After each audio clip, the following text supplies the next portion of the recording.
Well, good afternoon. This is the Rare Book Cafe, the first internet video program in the entire world about antiquarian books. I'm your host, Lindsay Thompson, at least for a few minutes until Steve, the bookman Eisenstein, arrives. And we're back today after a 3-month hiatus. Today is our first show at our new home, Google Hangouts on the air. We're also available both now live and on replay at Rare Book Cafe on Facebook, at the Florida Antiquarian Book Fair channel on YouTube, and at floridabookfair.blogspot.com, home of our sponsor, the Florida Antiquarian Book Fair. My co-hosts from version 1.0 are all back with me. As I mentioned, Steve Eisenstein has been delayed. Thorne Donnelley of Liberty Books in West Palm Beach, Florida is here. And our creator and executive producer, Allan Smith, is flicking switches and twisting knobs and see where Steve is. Later in the program, we'll have Edie's Miniature Corner, starring Steve's beautiful bride, Easy Eisenstein. We'll also have our Hidden Treasures feature, and if you love unusual books, you won't want to miss either of those. We'll also have our mix of recurring features, including The Third Degree, The Burning Question, and The Big Idea later in the program. As always, through the miracle of modern technology, some of which we are still learning how to use as we go today, viewers of our live show can send text comments, links, and photos on the right-hand side of your screen if you're joining us on YouTube live. We'll be watching and responding on today's and future shows to all your comments and are glad to have them. If you're new to the program and want to be alerted about other episodes in future, be sure to follow the show on Facebook and like us there. So, gentlemen, we have two guests with us this week, and I'll invite them into the first bit of the program. We have Rob Smith, Jr., who's a noted Florida cartoonist and author, and Dr. Jim Clark, the Florida historian. Gentlemen, what's been happening in the world of books for you this week?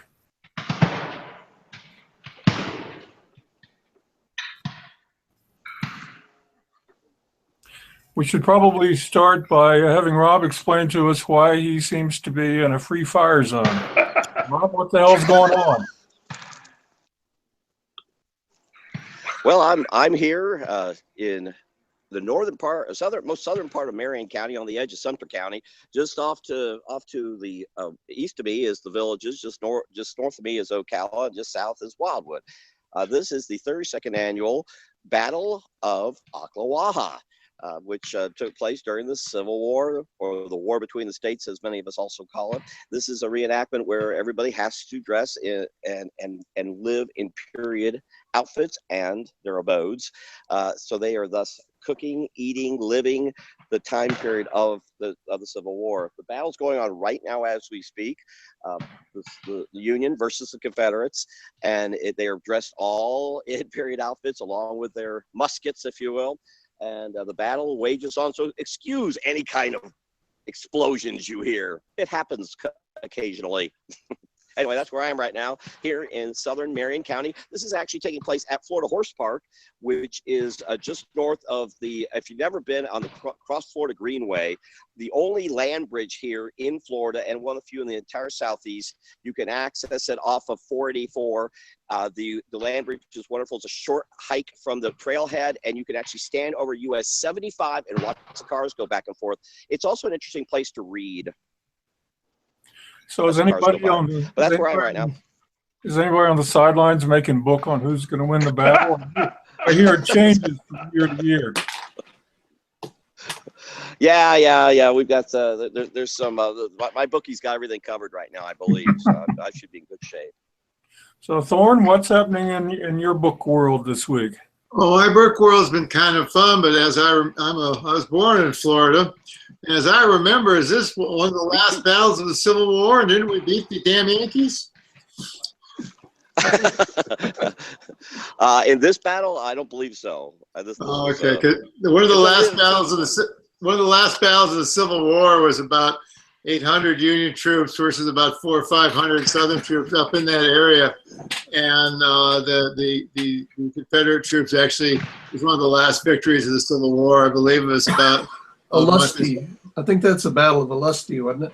Yeah, quite that's a bit north of here. Yeah, that's what I thought. Yep, and that reenactment is the best. It is the best. It's happening this January. If you haven't been to that reenactment right off of US 10, definitely worth the trip. Okay, well, if we're dealing with things from the past, I might as well start with some of the things I have then. This week I picked up a couple interesting books. One is my book right here. It's by Leonard Cohen, who much of us remember, who his probably most famous work was a song, Hallelujah, which I believe was recorded by well over 200 groups. I mean, it just goes on and on and on. If you hit YouTube, it's ridiculous how many. It's probably easier to count the people that didn't record Hallelujah. Anyway, he passed away, but one of his more famous books is called Book of Learning, and I happen to have a first of it that came in. And it's interesting is that not only is it signed by Mr. Cohen himself, if you see the little red mark there, that apparently is his chop, as in Chinese people or a lot of Oriental folks have the chop. So it's unusual to see both of those. And then what I also got this week, I've kind of got myself a somewhat interesting double header. That, as you see, is a 10-year-old book or something like that. This one really kind of intrigued me. It is from 1760. So as you can see, our condition is good, but a little faded. But it's one of the things, if you look behind me, these books, none of these books are for sale. There's a whole wall of them here. These are primarily research books. I go to the University of Virginia every summer to the Rare Book School to take courses on research or bookbinding or whatever. And they say that just about any research book you buy should pay for itself. And I've proved that to myself many times. But I was able to buy this, as I said, this is 1760. It's called Letters sur la Danse, which is my atrocious French pronunciation. It's the first book on ballet. And it's by a gentleman by the name of Norvier, Norveer. But what's interesting about this in particular, you look at the title page here, you will see the title page from this book says à Léon, printed at Léon. But what happened to Mr. Norvier is he went on to become an employee of among other people, Maria Theresa, the emperor's wife, and the Duke of, I believe, Strasbourg. And so the title pages of the later editions, the books are the same, but the title pages say Léon, which is from Léon, printed Léon, where they were all printed. Also, it's added the word Strasbourg, which is the Austrian-Hungary Emperor at the time. The town of Strasbourg, since he was working for the head honcho there, they stuck in Strasbourg there. So the way to tell the difference between the two books is quite simply one word on the title page, but the difference in value is approximately 100%. Obviously, the older version being more for it. And then finally, it's something of kind of interest. I'm sure many of you you've heard me speak about the Roycrofters. If you can see here slightly, I have behind me a portable rack of maybe 40 or 50 of them. My primary interest in books is before 1860, which has what I really like is the book arts. And 1860 is a target date for me. It's kind of fun. That's the year the family business started the printing, but also started the printing business. But it's also the year that takes out this aggravation of the Civil War and Abraham Lincoln. So I can say I have nothing after that. But there's a point to this. The Roycrofters Press it was a private press. It's not really regarded as a quality press. The guy who started it was an interesting man. His son actually took over after it. But if you see here, it's usually somewhat, the covers sometimes are either poor quality press leather or their early date versions of artificial leather. What I like is, but this is a limited edition set of them. Albert Hubbard was the man who was the man behind the Roycrofters. It says that Albert Hubbard is dead, or should we say has gone to his last little journey to the great beyond, blah, blah, blah, blah. What this amounts to is Mr. Hubbard had an interesting distinction. He was on the Lusitania in 1916, which was the American passenger vessel sunk by a German submarine, which started our entry into World War I. So he was perhaps not the most illustrious passenger, but he was one of everybody. So this is a memorial edition of 14 books. Not terribly valuable, but what came with it to me is something fascinating. It is that set is called The Little Journey, and I have found the only one I've ever seen is called The Little Journey's Guidebook. And it is description, it's actually quite nice. There's books, chapters on Daniel Webster's and Patrick Henry and all of that. But it's a reference book about the reference book that I've never seen before. Very, very rare, which actually makes the reading of what is basically a fairly common set. I mean, quite frankly, if you have $250, you own the thing. But this is the part that makes it fun because they didn't make too many copies of these. And so it's kind of nice to have this to go along with it for an explanation. So we've had 1760, 1916, and I guess 2010. So I've tried to give us something from, I missed the yeah, I guess I have to get, I need one more century in there, but I tried. So Well, thank you. We've had our host, Steve Eisenstein, join us. I will mention for our guests and for other visitors, we're glad to have Carol Kelderman with us as a guest watching the show. If you click on the image of whoever's talking, you will be able to see them full screen, which will be helpful to you in seeing things like the books that people hold up. As I mentioned a moment ago, Steve Eisenstein has joined us. He's our regular host. Steve, I'm happy to hand this off to you to introduce our two guests for the day. A pleasure. Let me introduce the program and the guest and take it from the top, I guess we say. No. Start off with the guest. Okay. We started without you. Gotcha.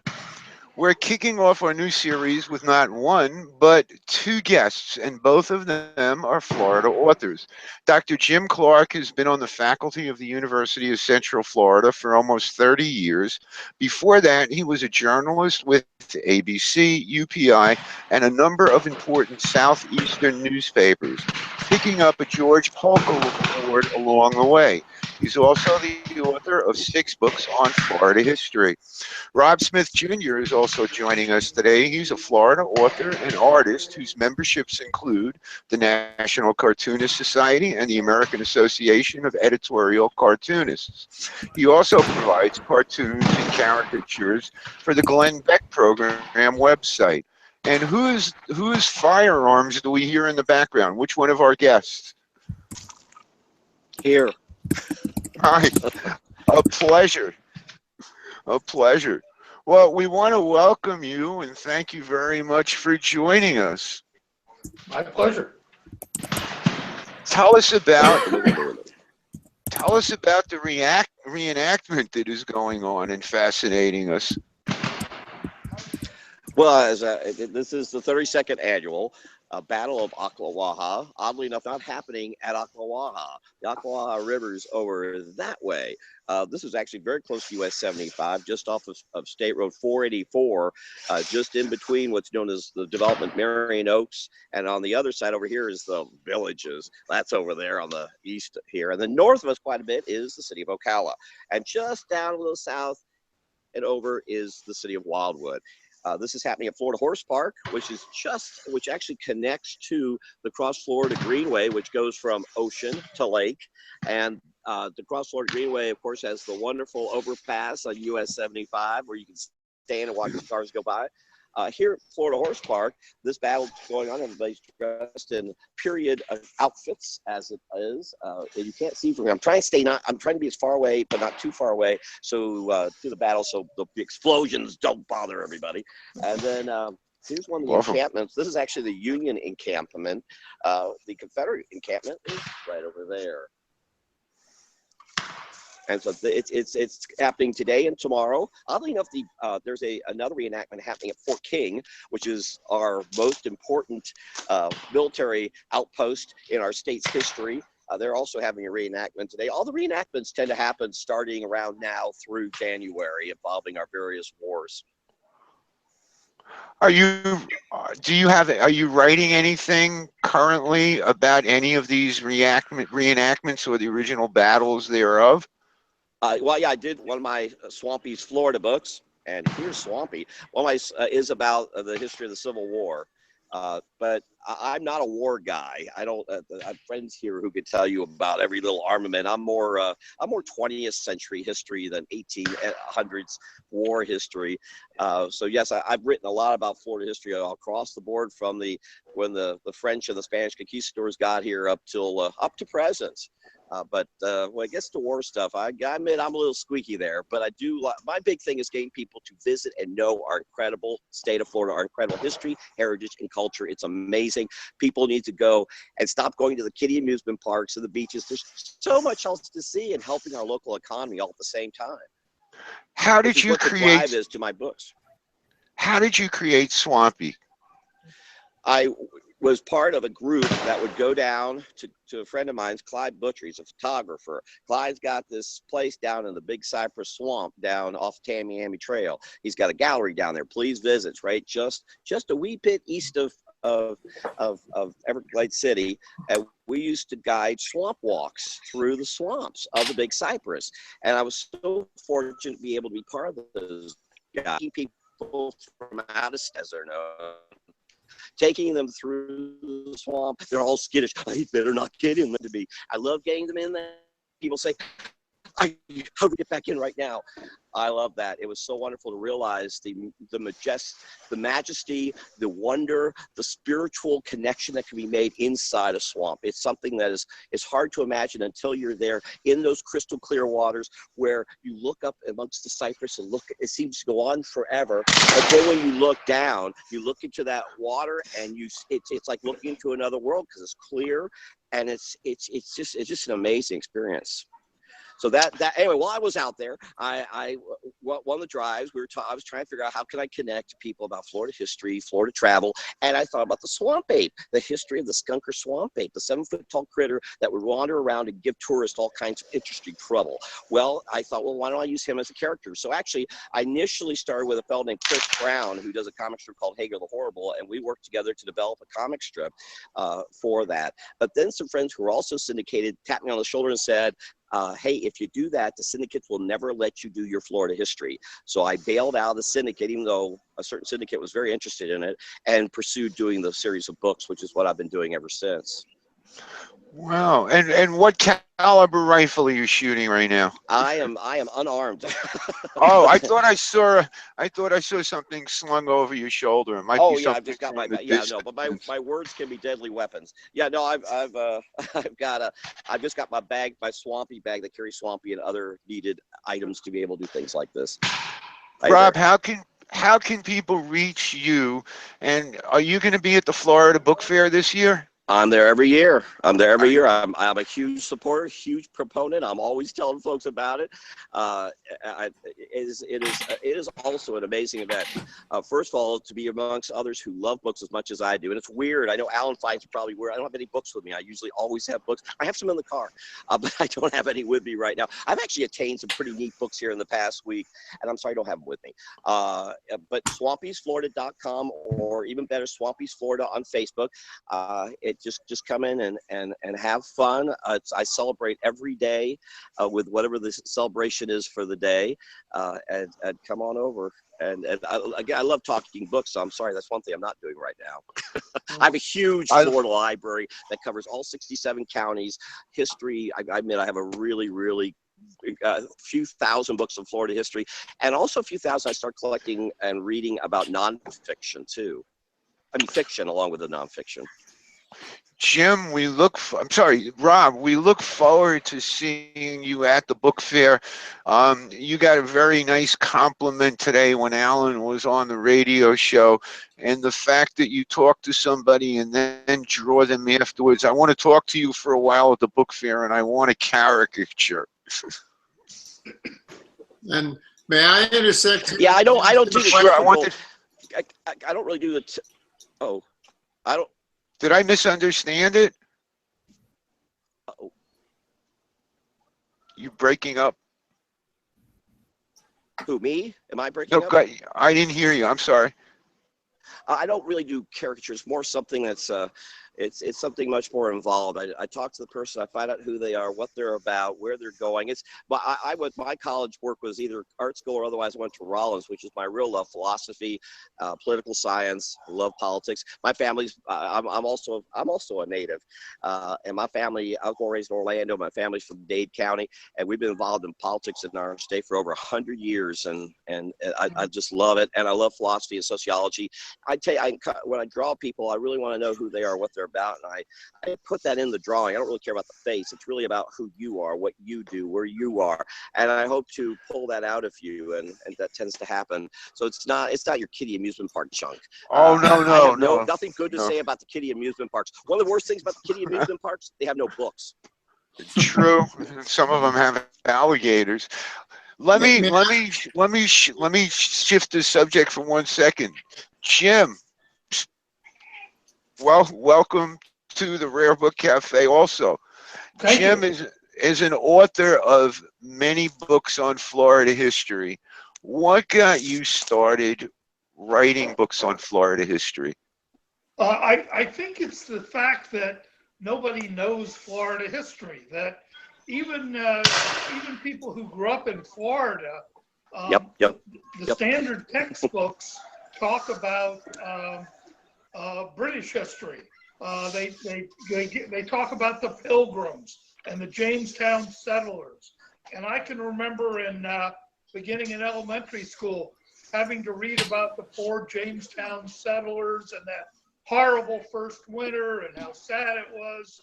And the fact is, had they landed a few hundred miles south, they could have checked into a hotel in St. Augustine and ordered room service. Casa Monica. Yeah, really. Exactly. And people forget that they never knew that the first Thanksgiving was celebrated here in Florida 100 years before the Pilgrims, that the story of Pocahontas really happened in Florida and was stolen by John Smith, that people just don't know Florida history, and they're surprised when they learn what a rich history Florida has. I'm fascinated by a lot of Florida history, something I have never seen enough on, and maybe you can steer me to a site or, anybody else that might have interest. There was a tribe of Indians on Miami Beach for a very brief period of time, I think in the 1500s. Are you familiar with any works other than the little bit that I've read about it anywhere? It's really hard. An author named James Covington did a lot of work on the Indians, but there were originally, 7 Indian tribes in Florida, which are all lost to history. And the ones that moved in late, the Creeks and the Seminoles, get all the attention. The Tamunquans and the others really leave nothing behind except their bones, and so we really don't know much about them.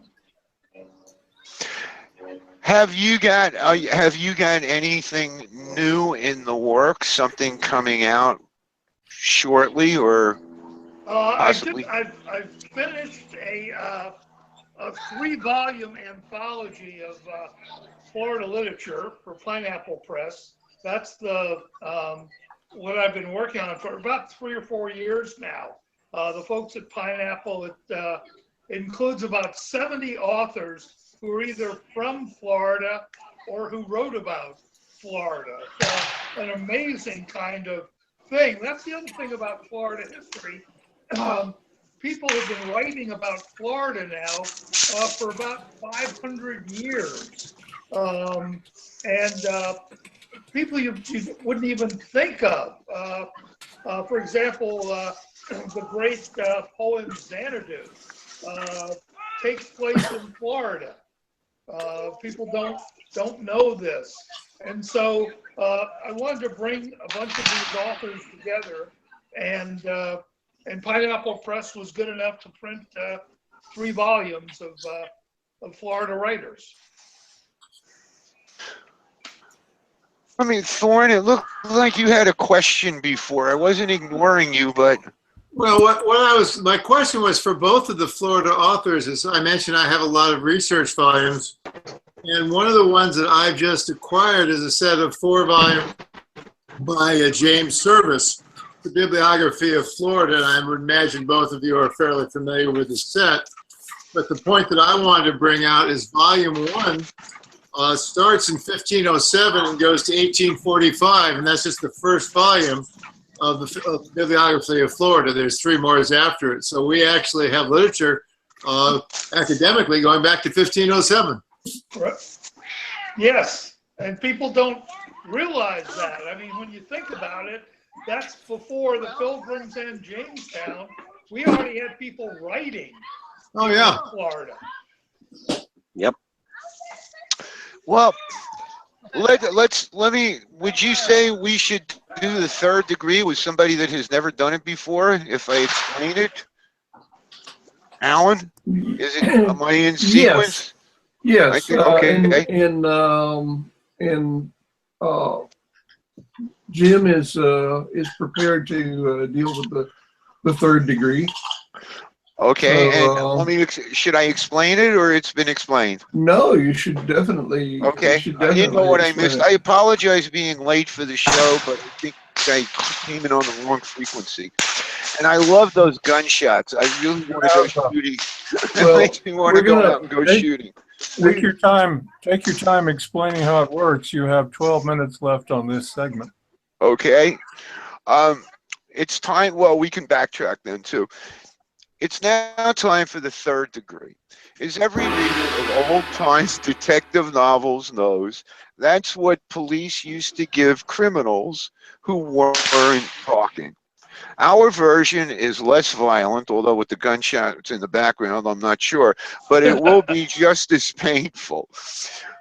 Okay. Jim, you're our victim guest for our first time on the show with this on our new home.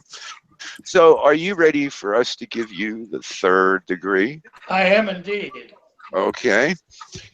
Was there a book that you never returned to a library or a friend? To give you the 3rd degree. I am indeed. Okay. Was there a book that you never returned to a library or a friend? To give you the 3rd degree. I am indeed. The timing of audio is off, guys. Book that you never returned to a library or a friend. To give you the 3rd degree. I am indeed. The timing of audio is off, guys. Yeah. Wow, what's going on? That's quite bizarre. I'll tell you something else. Can you hear me? We can hear you. This is quite strange. The live light went on. Just as the live light went on somewhere, all this started to happen because I saw a flash in the upper right-hand corner. I don't know if that yellow live light was on the whole time. Yes, It has been, yes. It has? Okay. There, Yes. it stopped. Are you Now ready it for my stopped. answer? Yes. Welcome back. It depends on your point of view. From the library's point of view, there are 2 books I checked out and never returned. From my point of view, of course, I did return them, and it's the library's mistake. But the Bethesda, Maryland Public Library claims that I owe them a volume of the World Book Encyclopedia from around 1960. So I deny it. I wouldn't admit to checking that book out, personally. Yeah. Not old enough to be rare and probably a lot of irrelevance. What is your favorite guilty pleasure kind of book? The kind you read when nobody's looking, or that you might hide in a more respectable dust jacket?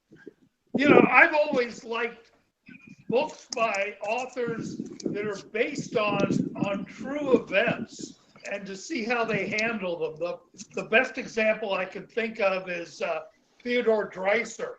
who wrote books based on real things, like Sister Carrie and An American Tragedy, based on real events.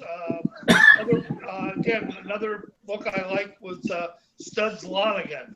Again, based on real events, and seeing how an author takes real events and turns them into a novel.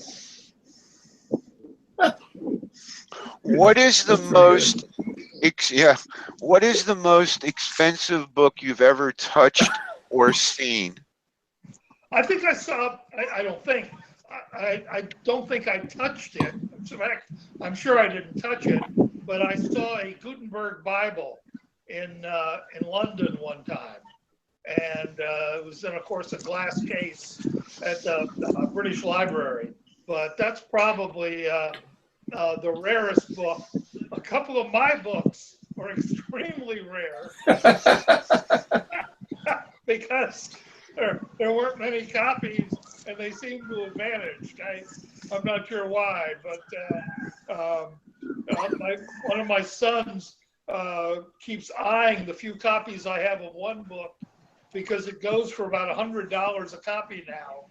Because it sold so few copies, and it's rare. We're going to get back to that after we finish the third degree. That's an interesting topic. What book or books are on your nightstand? You know, I don't have books. What I have are magazines or newspapers, such as the New York Review of Books and the London Review of Books. I love reading about books and about publishing. And so when I go upstairs for the night, I love to get one of those and see what's happening in the world of books. And finally, this is our salute to one of our favorite interviewers, James Lipton of Inside the Actors Studio. One of his most popular questions: what is your favorite curse word? And yes, this is on cable, so you can say it. And I'll give you the follow-up. Did you ever read that curse word in a book?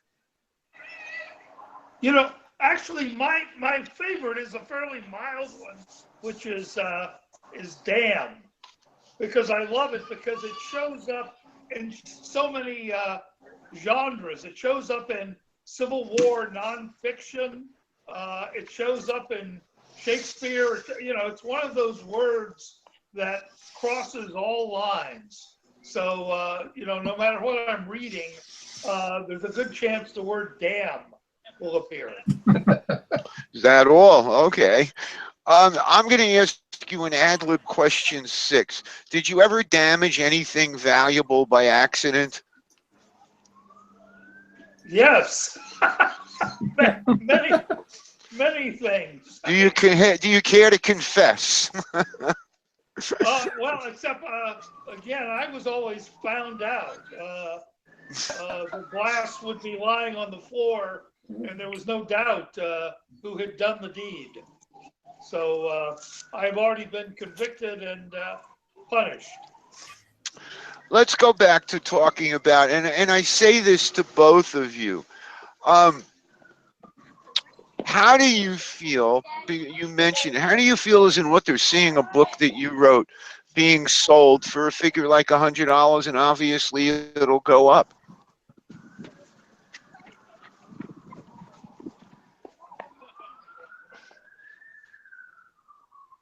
Rod? Oh, me? And I don't know if mine will ever be worth much of nothing, but sorry. Yeah, I doubt mine will be worth much of nothing, but I'd love seeing other books going. I don't know if mine will ever be worth much of nothing, but I'm getting feedback. But yeah, I just love seeing. My big thing is seeing.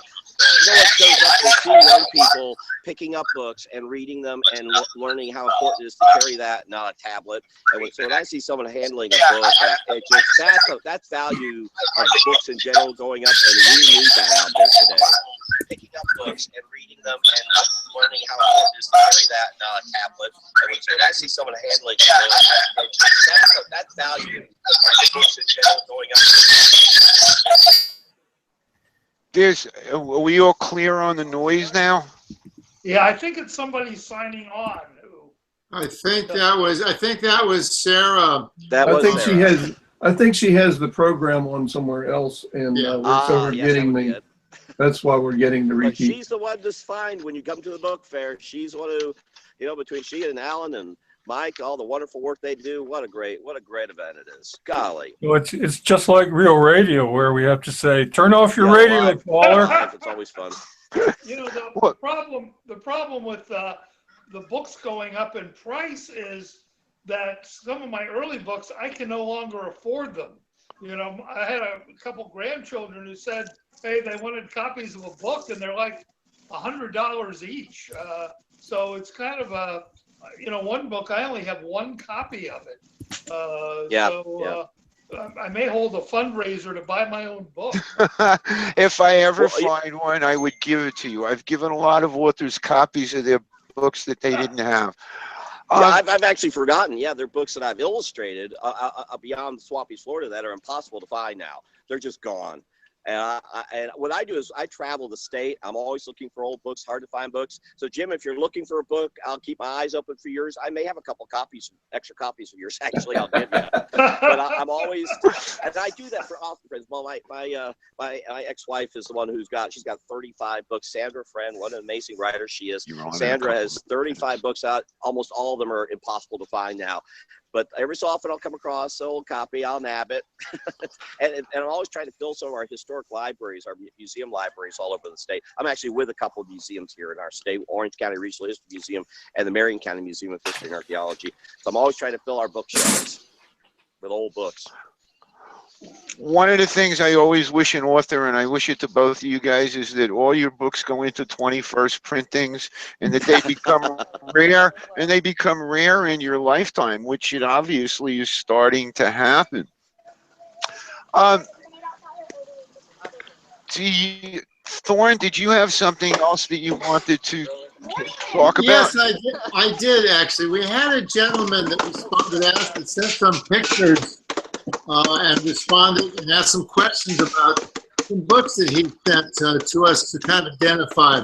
I'm not too sure how to pull the books up to show it to our audience, so I'm just going to describe them because it was kind of an interesting situation. 2 summers ago, or last summer, I was scheduled for a class at the University of Virginia Rare Book School, and the gentleman's wife got sick, so the class was canceled. And they put in a class I never would have taken before. It was called, and here's the name from it, American Publishers Findings. And what they are is around roughly the early part of the 19th century, the early 1820s or so, it's kind of hard to put a date into it. It went to mechanized publishing.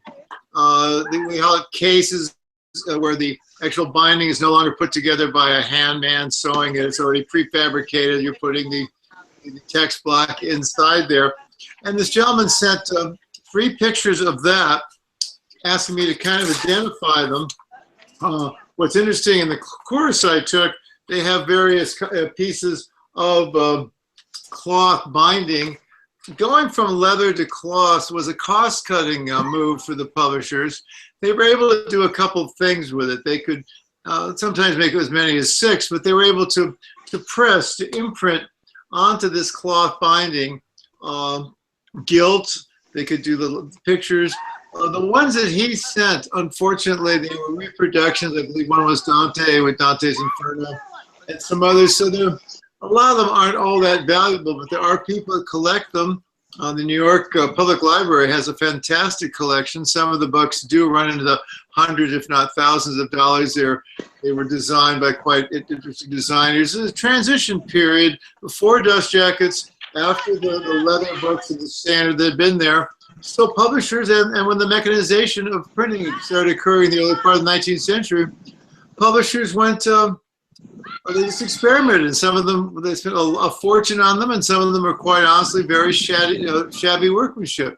The problem with them being cloth, they It's very hard to find one in good shape. The three he had sent the pictures seem to have a lot of wear on them. Cloth does not, unfortunately, wear as well as leather. And none of them, to me, appear to be extremely worth a great deal of money, but they are certainly historically interesting. And he also included a picture of something that I rarely see in the United States, but you do see a lot in England. It was a dedication. One of the books apparently was an award to a young high school student who had obviously done well or graduated, or probably maybe just didn't punch out the teacher. I don't know in those days. It's kind of hard to say. But it was an inscription on to a young gentleman who had graduated. So I'm assuming that he had taken that was given that book as an award, taken it home, and somehow is, you know, I did not know which book it was connected to, but I believe it was the latter part of the 19th century. So obviously somebody's grandchildren, that might be this gentleman right now, that who would ask, still had that book as an award to one of his ancestors, which made it, from what I was able to decipher from the signature, not to anybody tremendously famous, but to somebody in that family, a very valuable piece of his family's history, an award, a book given as an award to a young man upon, I believe, graduation from high school. So I don't know if he is watching, but that was pretty much what we were able to find. They're not terribly valuable, but they are a good fit. They're called publisher's bindings. They're done in cloth, and those are good trade copies of pretty standard books like Dante's Inferno that were out of copyright long by that time. So that's pretty much what I have. So I want to respond to him, and we will try to respond to anybody that can post some pictures, even not during our show, to the Rare Book Cafe Facebook page, messaging to me or Steve or somebody. I love doing research. If you've got something you'd like to, not really try to play stump the band, but at least try to see if we can help you out and find out what it is. That's what I enjoy research, perhaps a lot more than the retail end, dealing with some of my crazy customers. So anything that's my favorite end, stump the customer. I love it. Stump me, please. I want to be stumped. I am going to take a break. Edie's Miniature Book Corner is coming up next. But first, let me remind you that the Rare Book Cafe is brought to you by the Florida Antiquarian Book Fair. The book fair is held April 21st to 23rd in 2017 at the Coliseum in St. Petersburg. Over 120 dealers from around the country, around the world. For book lovers, it's paradise.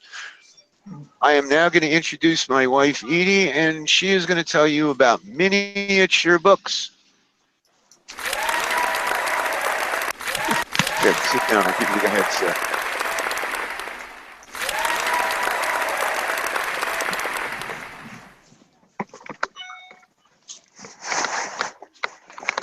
Hello.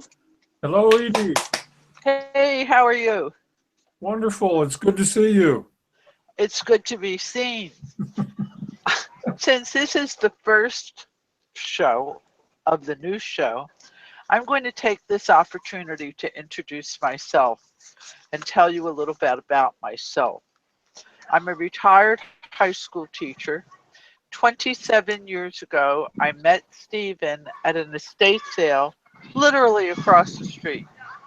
He was looking for books and I was looking for stuff. And from the day that I met him, we were together. We've been married now for 26 years. And on one of our first dates, he took me to a library sale. Little did I know, as you start, so shall you live. And I wanted to collect something to do with books, but I didn't know what. When we were at a book fair in St. Petersburg, Florida, I was lucky enough to meet Michael Garber. Michael is from England and is a specialist in miniature books. When I first met him, he took a briefcase, dumped his little books out on the table, sat me down, and gave me a lesson. And I was hooked. The other day, Lindsay asked me, how many do you have? And I don't know, because I buy what I like. Michael had taught me that to tell the size of a miniature book, you take a bill, any bill, you fold it in half. You fold it in half again, and you fold it in half again. This works as well with a $100 bill as it does with a dollar bill. And he told me if it doesn't fit inside this size, it's not a true miniature. Well, I have micro minis that are smaller than this, and I have miniature books that are bigger than this, that by some definitions it works. But in the meantime, I will still use this as a guideline.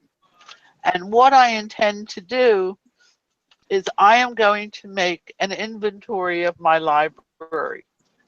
Each week, what I have inventoried and researched, I will share with you on the show. That way, eventually, I'll get to know how many miniature books I have. And I will have my inventory too. Some are very costly and others are very common, because I believe that all collectors should collect what they like. And I love my miniature books, but not as much as I love my husband, Stephen. And so I will be sharing with you what I have. Lindsay will be wonderful. And Lindsay, I hope that at some point I will be able to say in my miniature book collection, I have X number of books.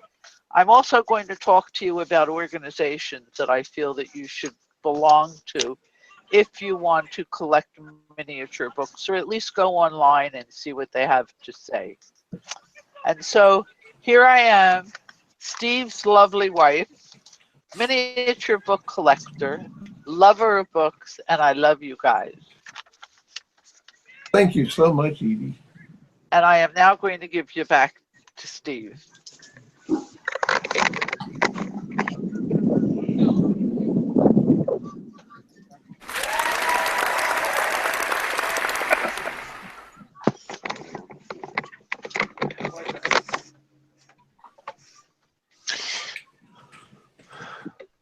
Okay, we are back. We are back. We are back.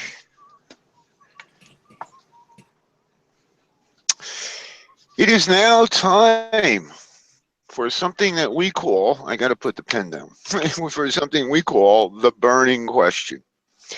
If you have a question you would like to ask us in the chat bar, if you have message capability and can send us an image or something, and you have a question, by all means, please feel free to ask. We would love to help anybody out, whether you're a beginner, a novice, a one-time seller, or just plain curious about something that you're looking for.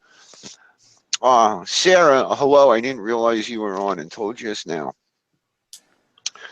So, are there any questions in the mailbox this week besides, whoops, we tried, besides the one that we already answered? Did anything new come up? No. Well, we did have the books that Mr. Durant shared on our Facebook page. Right, right. In Thorne's profile. I don't know if we've had a chance to look into those or not. Yeah, That was those. the one I just spoke about, yes. Those were the ones he spoke about. Yeah, nice, nice looking bindings, family attachments, but no real, not in the real collector value. Does anyone else have anything, a question, or is there anything else that has been discovered or something, any interesting finds or anything interesting addition that has shown up? I can plead yes to that question, and I might be going a little out of sequence, but this is the first time that I think I've ever videoed these. Is it in the camera the right way? Yes. Do we see the facade of books? Well, Yes. this was up. This was made in Japan in the 1930s. What you do is you wind it up on the bottom gently. Let's see if the microphone picks this up.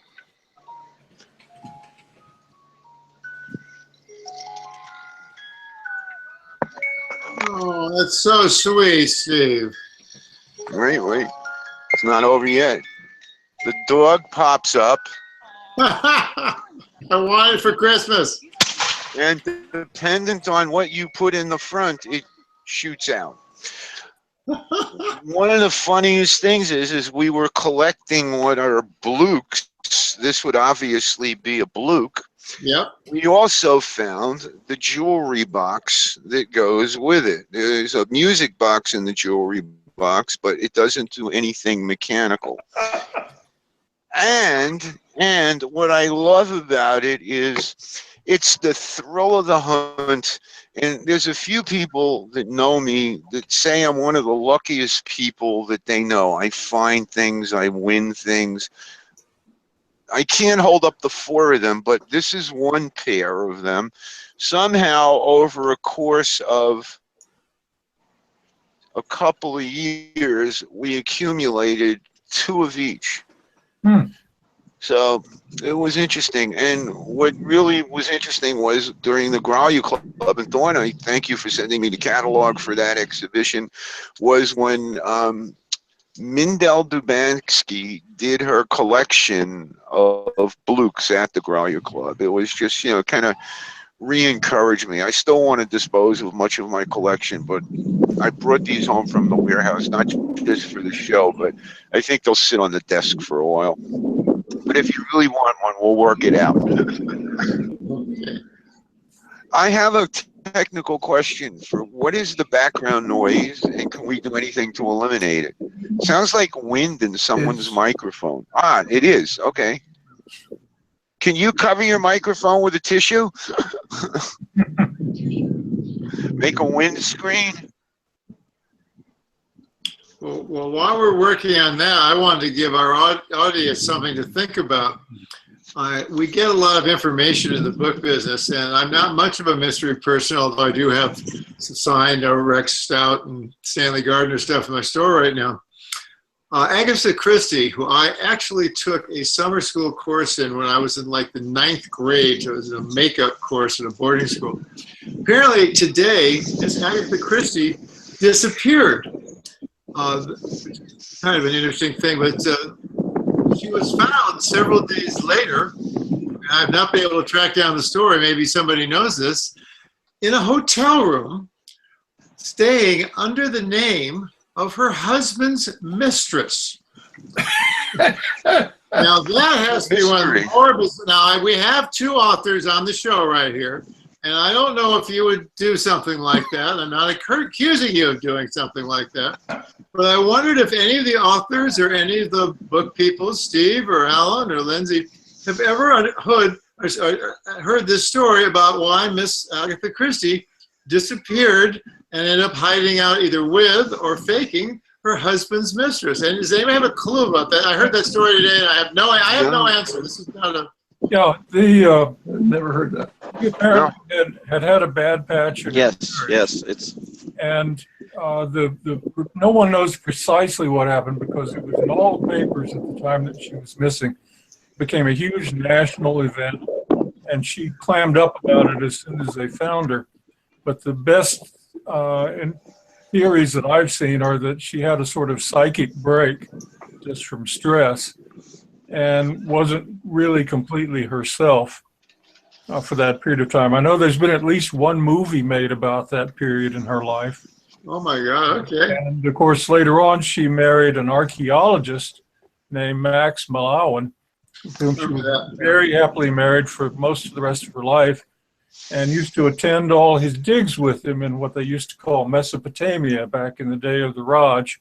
Okay. And one of her novels, it's a one-off in what was a fairly consistent set of themes in her books, but one novel called Death Comes as the End, she drew from her learning about her husband's profession, and it's set in ancient Egypt. Ah, how interesting. Okay, well, Lindsay saves the show. I'll have to try to stump the band with a better one than that. I just thought that was a funny story. I heard it today. All right, well, now I know more. Jim, let me ask you, if people listening to this want to reach you, how can they reach you? Would you like to give out an email address, a telephone number, or anything? Yeah, can you hear me, by the way? We can hear Yes. you. We've lost your picture, Okay, however. I'm not sure what happened, but I'm still here.